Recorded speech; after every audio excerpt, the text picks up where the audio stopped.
She comes in from the cold with the smell of grave spices still on her hands. It is barely past dawn in Jerusalem. The air still holding the night, and she has run most of the way. There are 11 men in the room, and they have not slept. She stands in front of them and says 7 words that will outlive every empire on earth. I have seen the Lord. And they decide she is out of her mind. That is not an interpretation. Luke's gospel gives us the word they used for what she told them: an idle tale. The Greek behind it is the language of raving, of babbling, of a person who is not making sense. The first proclamation of the resurrection in the history of Christianity was made by a woman. And the men who would spend the rest of their lives preaching it concluded that she was delirious. Now hold that moment, because everything that follows comes out of it. Within weeks, those same men will stand in that same room and define who qualifies as an official witness to the resurrection, and the definition will be worded in a way that leaves her out. Within a generation, the 2 earliest lists of resurrection witnesses in the New Testament will both pass over her without a mention. And within a few short years after that, Mary Magdalene disappears from the historical record completely. No death notice, no burial account, no date, nothing. Today there are 2 tombs in the world that claim her body. One in Turkey, at Ephesus, one in the south of France, beneath a hillside where pilgrims still climb to a cave. They are separated by 2,000 kilometers of sea and mountain. They cannot both be right, and they may both be wrong. So this film is going to ask the question the church has never answered cleanly. What actually happened to the woman who saw him first? And why was the first witness never counted as a witness? Not legend dressed as history. The documents themselves. What they say, where they stop, and what the gaps are shaped like. Because the shape of the silence tells you almost as much as the words. Jerusalem, in the spring of what we will call the year 33. The dating is not certain, and this film will not pretend that it is. Serious scholars argue for the year 30, and serious scholars argue for the year 33, working from the same astronomical data and the same gospel chronology, and landing in different places. 33 is our anchor, because we need a fixed point to stand on. Take it as a convention, not a verdict. The city holds perhaps 25 to 40,000 permanent residents. The estimates range that widely, and anyone who gives you a single number is guessing. At Passover, it multiplies several times over as pilgrims flood in from Galilee and the diaspora, sleeping on rooftops and on the hillsides. And it is cold. This is spring in the Judean hills, and before sunrise in the month of Nisan, the air holds the night, dew on stone, breath visible, a city not yet awake. Into that cold, a woman is walking toward a grave. Before we follow her, we should be clear about who she is, because for 1400 years the Western Church was not. She is called Magdalene because she came from Magdala, a fishing town on the western shore of the Sea of Galilee. Greek and Roman writers knew it as tarichi, from the word for salting and curing, because that was the industry. The town preserved fish for export across the empire. That she is named for a town is worth pausing on. In her world, a woman was normally identified by the man she belonged to. Mary, the mother of James. Mary of Clopas. Joanna, the wife of Chuza.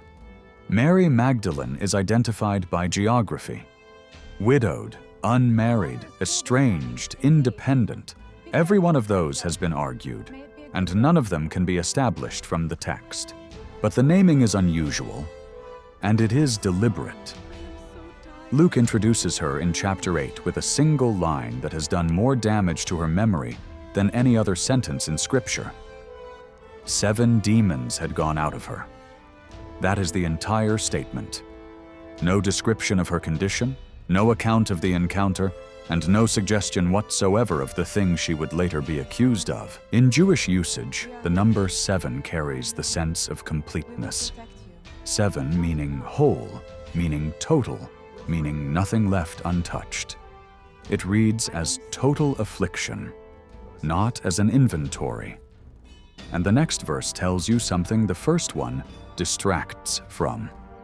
Luke says she was one of a group of women who supported the ministry out of their own resources. Out of their own resources. She had money, and she controlled it, and she spent it on an itinerant preacher from Nazareth. Whatever her life had been, by the time we meet her, she is a woman of independent means funding a movement. She travels with them through the Galilean ministry, and when it ends, she is there for that too. Mark places her at the crucifixion, watching from a distance. John places her closer, standing near the cross. She watches Joseph of Arimathea and Nicodemus take the body down. Mark says specifically that she saw where he was laid. She noted the tomb. And when the Sabbath ended at sundown on Saturday, she bought spices, because a body buried in haste on Friday afternoon had not been properly prepared. That is the errand. Not a vigil. Not a hope. She is going to finish a burial. Understand what she is carrying as she walks in that cold. Myrrh and aloes, resin and oil, into a rock-cut chamber where a body has lain 3 days in the Judean spring. John records that Nicodemus brought an enormous quantity of spices to the burial already, about 100 pounds.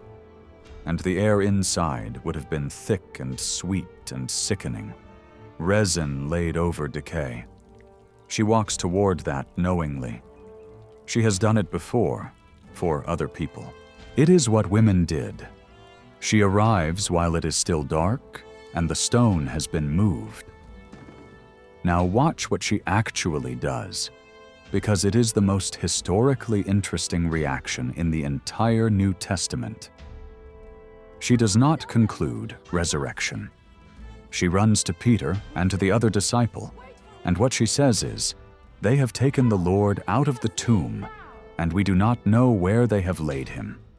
They, grave robbers, authorities, someone. Her first reading of the empty tomb is theft. The first witness of the resurrection begins as a woman reporting a crime. The 2 men run. They look inside. The linen cloth is lying there, the face cloth folded separately in a place by itself. And then, in one of the flattest sentences in the Gospels, they go back to their homes. She stays. She stands outside the tomb, weeping. She stoops to look in and sees 2 figures in white, one where the head had been and one at the feet. And they ask her why she is weeping. And she gives them the same answer she gave Peter. "They have taken away my Lord, and I do not know where they have laid him." And then she turns around, and Jesus is standing there. The text says she did not know that it was Jesus. That is all it says. It gives no reason. It does not tell us that grief blinded her, or that the light was wrong, or that he was changed, or that she was prevented from recognizing him. Every explanation you have ever heard for that verse is an explanation somebody added later. John states the fact and lets it stand, and so will we, because filling that silence would be inventing. He asks her why she is weeping and who she is looking for. She thinks he is the gardener, and she says something that ought to stop you cold. "If you have carried him away, tell me where you have put him, and I will take him away." She is offering to carry a corpse, alone, a woman in the half-dark, planning to lift the body of a crucified man and move it herself, because nobody else is going to. Hold that image for a second, because the earliest Christian writers did. A woman in a garden, at the beginning, meeting death. A woman in a garden at the end, mistaking the conqueror of death for the man who tends the plants. Irenaeus and the writers after him read that reversal deliberately. And once you have seen it, you cannot unsee it. And then he says her name, Mary. One word, and everything reverses. She answers in Aramaic, Rabboni, and reaches for him. And he tells her not to hold on to him, because he has not yet ascended to the Father. Older translations rendered that, touch me not, which made it colder than the Greek carries. The verb has the sense of gripping, of clinging, and not letting go. What exactly the restriction meant is still argued by commentators, and we are not going to resolve it here. Then he gives her an instruction. Go to my brothers and tell them.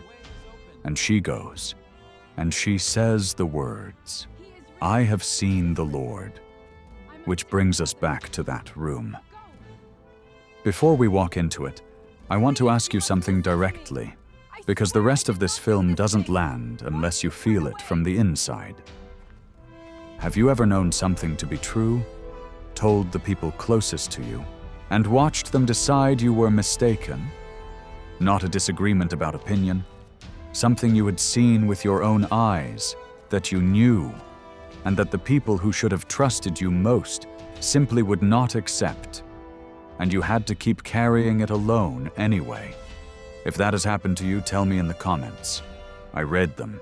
I think this story belongs to people who know that feeling, and I would like to know how many of you are out there, because here is what her testimony was worth in that room. Luke chapter 24, verse 11. The women came from the tomb and told all this to the 11 and to the rest. And their words seemed to them an idle tale, and they did not believe them. These are men who had spent 3 years listening to Jesus say he would rise. They had been told. And when the report came from a woman who had funded them, traveled with them, and stood at the cross when most of them had run, they concluded she was raving. And the dismissal did not stay in the room. Later that same day, 2 followers walking to a village called Emmaus summarize the day's events for a stranger. They mention the women. Some women of our company amazed us, and then immediately add the qualification. Some of those with us went to the tomb and found it just as the women had said, but him they did not see. That is what her testimony looked like within hours of leaving her mouth.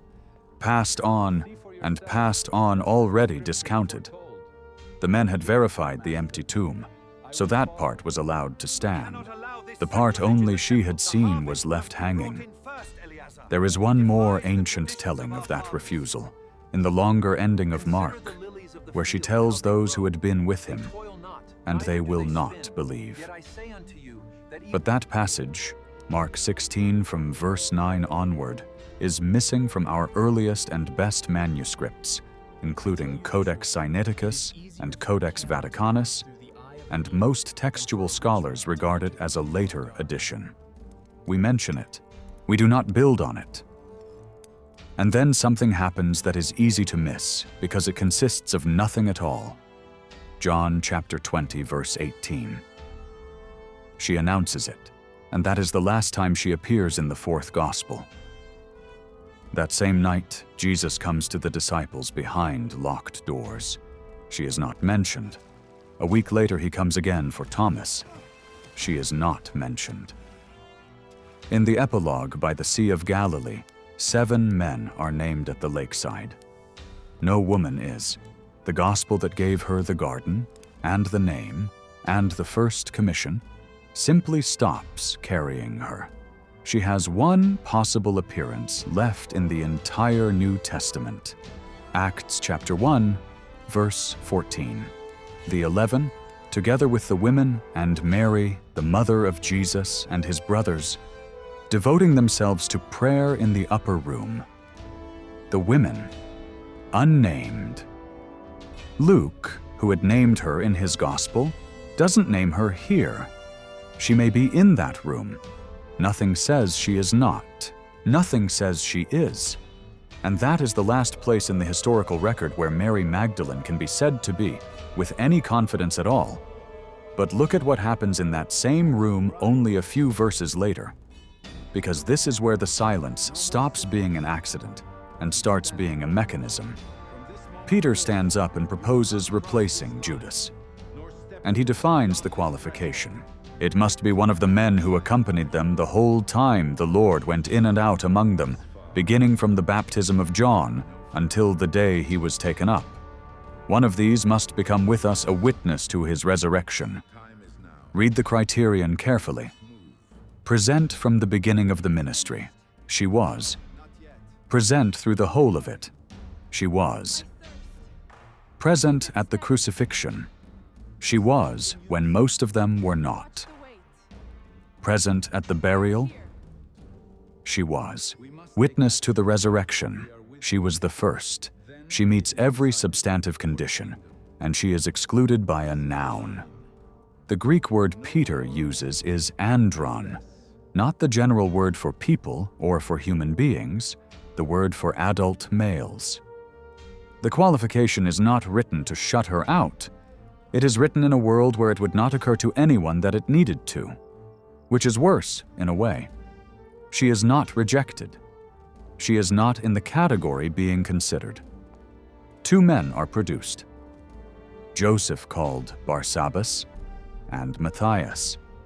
Neither of them witnessed anything she had not witnessed first, and more directly.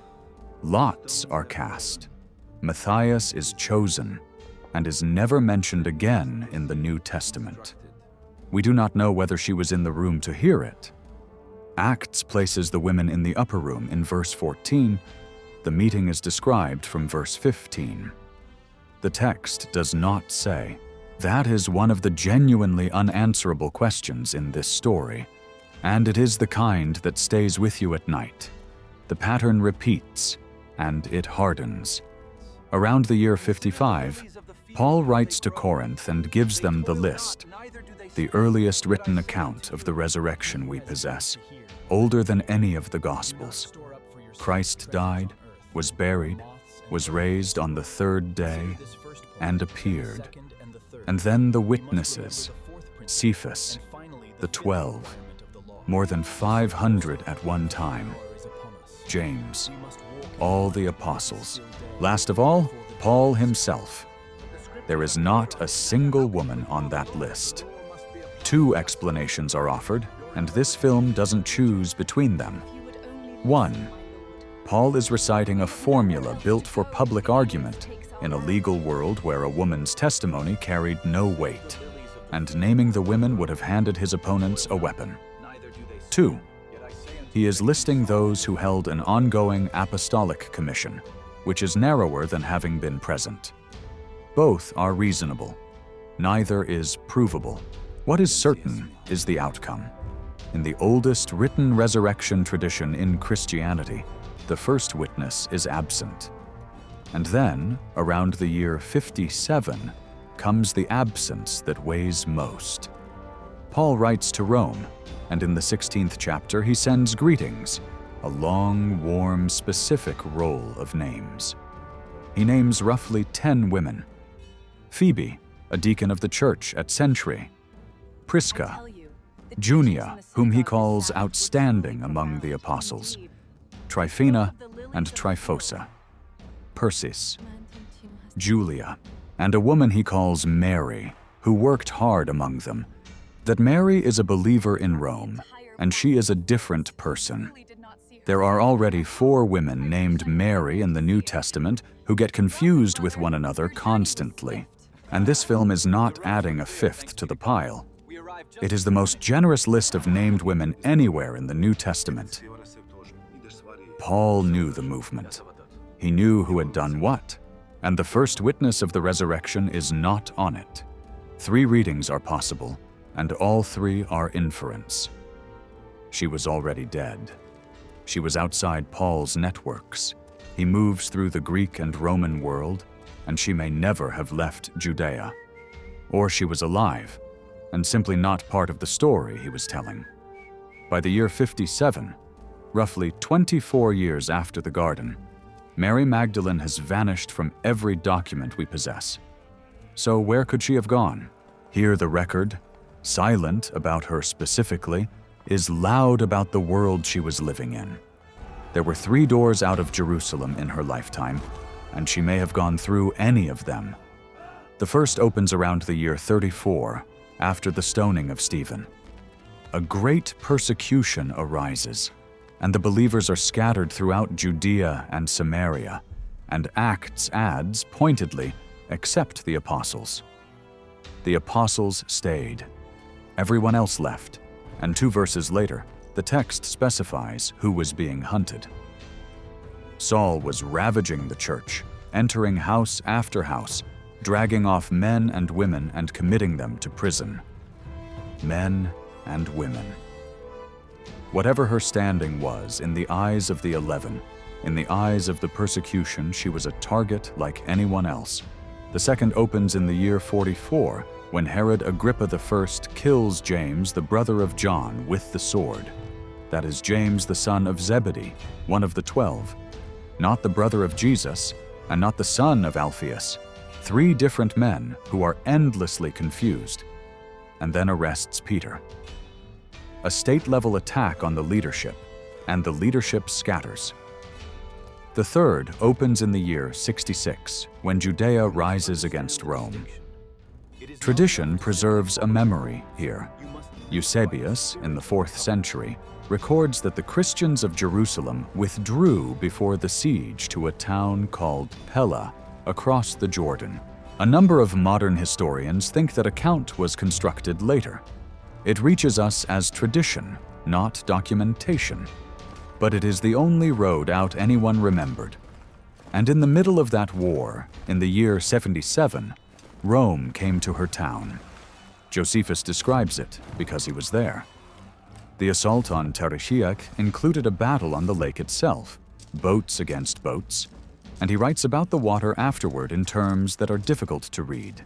Survivors were sold into slavery or sent to labor on the canal at the Isthmus of Corinth.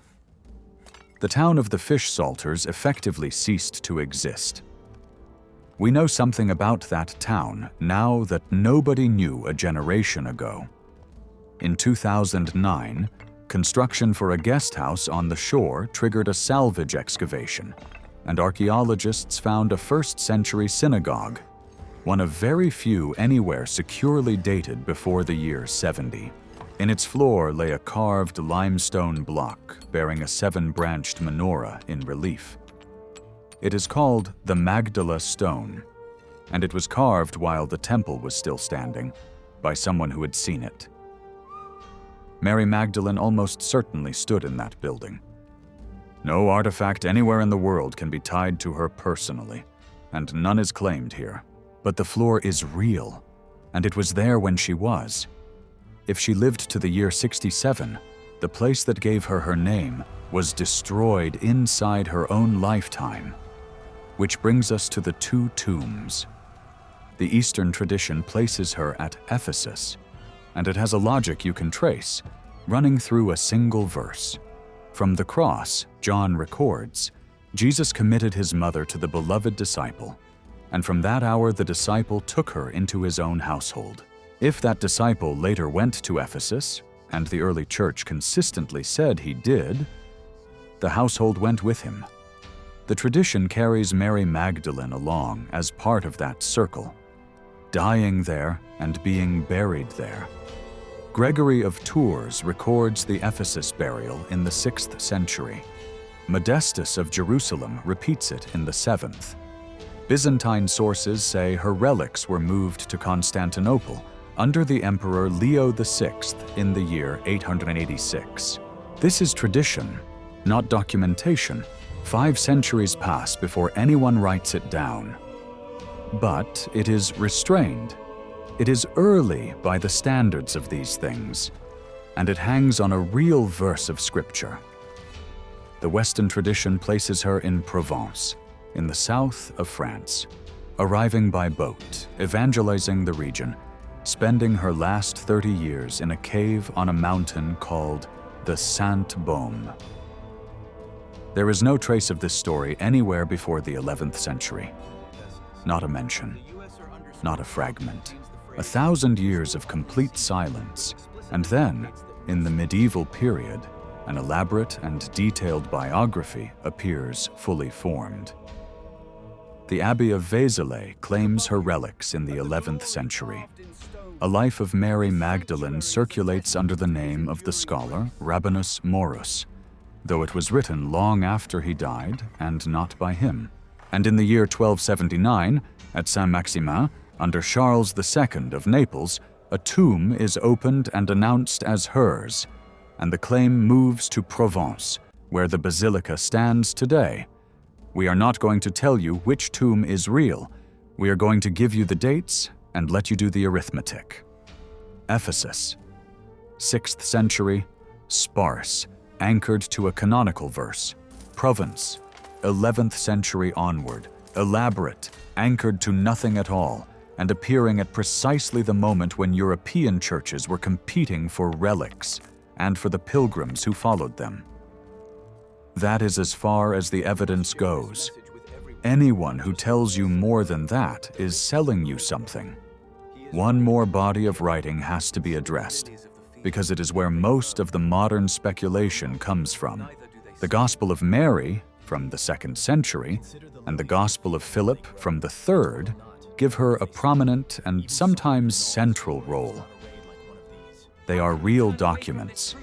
They are also theological compositions written a century or two after her death by communities working out their own ideas, and they are not biographical sources.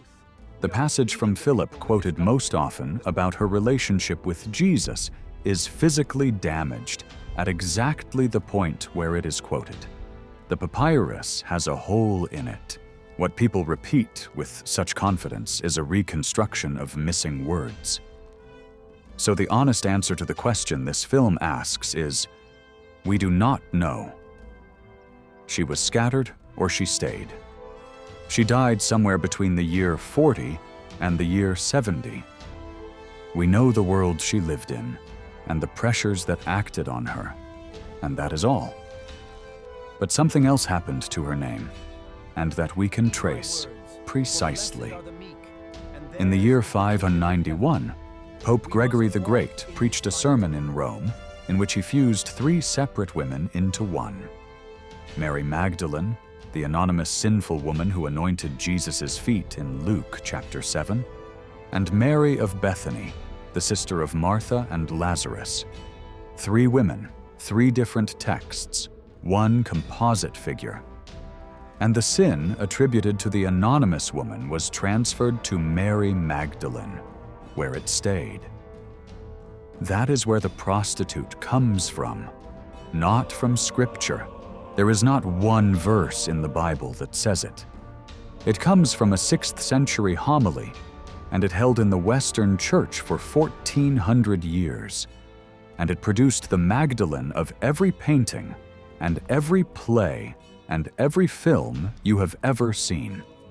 In 1969, the revision of the Roman calendar formally separated the 3 women again and removed the designation of penitent from her feast day. But here is the part that changes the whole story, and almost nobody knows it. The Eastern Church never made the mistake at all. In the Byzantine and Orthodox tradition, she has always been the myrrh-bearer and equal to the apostles, commemorated on the 22nd of July, and she was never once identified with the sinful woman of Luke 7. Half of Christendom kept her name intact for the entire 2,000 years. And in the West, running alongside the defamation, an older and truer name survived the whole time. In the 3rd century, Hippolytus of Rome, writing a commentary on the Song of Songs, described the women who came to the tomb as apostles sent to the apostles. That formula, apostle to the apostles, lasted. Thomas Aquinas used it of her in the 13th century. It is not a modern invention and not a retrofit. It is what the Church called her before it forgot. And in 2016, the Holy See raised her commemoration from a memorial to a feast, and the decree that did it used those exact ancient words, "Apostle to the Apostles," restored in the official language of the Church that had misnamed her 19 centuries late. And notice which text Hippolytus was reading when he called her that. The Song of Songs. Chapter 3. A woman seeking through the night for the one her soul loves. She does not find him. She asks the watchman, and then she finds him, and holds him, and will not let him go. Written centuries before that morning, and it runs parallel to it almost line for line until the very last movement where the pattern breaks. Because in the garden, the holding is exactly what is interrupted. So here is where this leaves you, and I would rather you sat with it than answered it quickly. She kept carrying it. She told the truth into a room that laughed at her, and the room went on to build a civilization on what she said, and never quite got around to writing down where she was buried. She was not vindicated in her lifetime, or in her century, or in her millennium. The correction finished in 2016, and by then every person it might have comforted had been dead for 1900 years. And yet she was never actually forgotten. She was only forgotten by the loudest half of the room. The East kept her name, while the West lost it, and honor and erasure ran side by side the entire time, which is truer and harder than a story about a woman simply silenced. What do you do with the truth you are carrying that the people around you will not receive? If someone in your life needs this, someone who has been disbelieved or misnamed or written out of a story they were at the center of, send it to them today. And if you want to keep walking through the first century with us, into the lives the Bible names but does not follow, subscribe and stay with us. There are more of these than you would think, and most have never been told properly. One last question, and I genuinely want your answer. 2 tombs claim her. Ephesus, with a thin thread of scripture behind it, and 5 centuries of silence. Provence, with a beautiful story and 1,000 years of nothing. Where do you think Mary Magdalene is buried? And after everything you have just heard, does it matter? Tell me below.